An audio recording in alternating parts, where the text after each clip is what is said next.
Mga bilang 28. Mga pang-araw-araw na handog. Sinabi ni Yahweh kay Moises, sabihin mo sa mga Israelita na sila'y mag-alay sa akin ng mga handog na pagkaing butil, handog na susunugin at mababangong handog sa takdang panahon. Ito ang ihahandog nila sa akin araw-araw bilang handog na susunugin, 2 tupa na tig-iisang taong gulang at walang kapintasan, isa sa umaga at isa sa hapon. Ito'y sasamahan ng kalahating salop ng harina at minasa sa 1 litrong langis ng olibo. Ito ang pang-araw-araw niyang handog na susunugin tulad ng sinabi ko sa inyo sa bundok ng Sinai. Isang mabangong handog sa akin.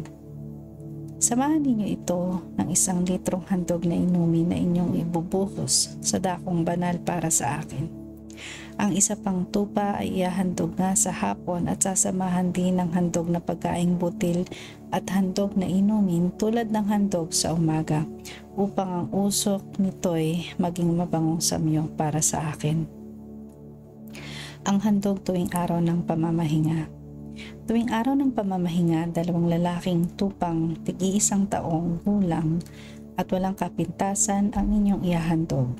Sasamahan din ito ng handog na pagkaing butil at handog na inumin. Ang handog na pagkaing butil ay 1 salop na harina at minasa sa langis na olibo. Ito ay ihahandog ninyo tuwing araw ng pamamahinga bukod sa pang-araw-araw ninyong handog. Ang buwan ng handog, tuwing unang araw ng buwan, ito naman ang ihahandog ninyo. 2 batang toro, 1 lalaking tupa at 7 batang tupa na walang kapintasan. Ang handog na pagkaing butil ay 1 kalahating salop ng harinang minasa sa langis para sa bawat toro, 1 salop para sa 1 tupa at kalahating salop naman sa bawat batang tupa. Ito ay handog na susunugin, 1 mabangong samyo para sa akin.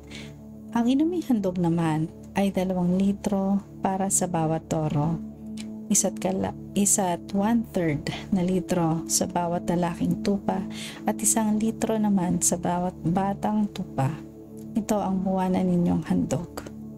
Bukod sa pang-araw-araw na handog na susunugin at handog na pagkain, maghahandog pa rin kayo ng 1 kambing na lalaki para sa kasalanan.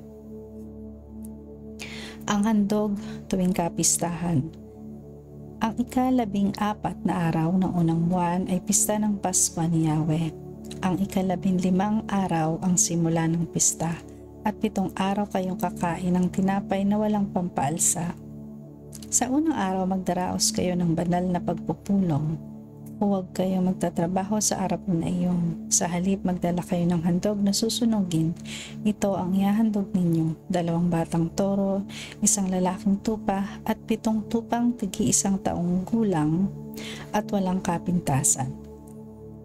Ito'y sasamahan ninyo ng handog na pagkaing butil, 1 kalahating salop ng harina na minasa sa langis para sa bawat toro, 1 salop sa bawat lalaking tupa at kalahating salop sa bawat batang tupa.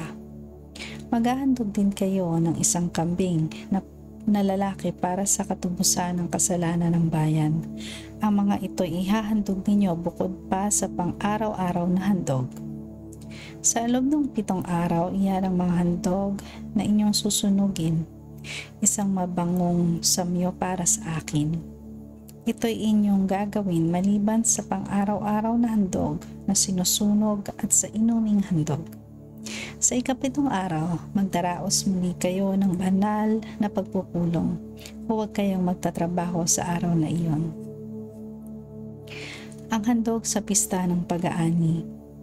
Sa unang araw ng pista ng pag-aani, magdaraos din kayo ng banal na pagpupulong at doon ninyo ihahandog ang unang ani ng inyong mga bukid. Huwag din kayo magtatrabaho sa araw na iyon. Sa halip mag-alay kayo ng handog na susunugin.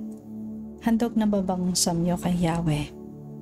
Ito ang ihahandog, 2 batang toro, 1 lalaking tupa at 7 batang tupa. Sasamahan ninyo ito ng handog na pagkaing butil, 1 kalahating salop ng harina na minasa sa langis ng olibo, para sa bawat toro, isang salop para sa bawat lalaking tupa, at kalahating salop para sa bawat batang tupa. Maghahandog din kayo ng isang kambing na lalaki para sa katubusan ng kasalanan ng bayan. Ito'y ihandog ninyo kasama ng handog na inumin bukod sa pang-araw-araw na handog na susunugin at handog na pagkain butil. Kinakailangan nga ito'y walang kapintasan.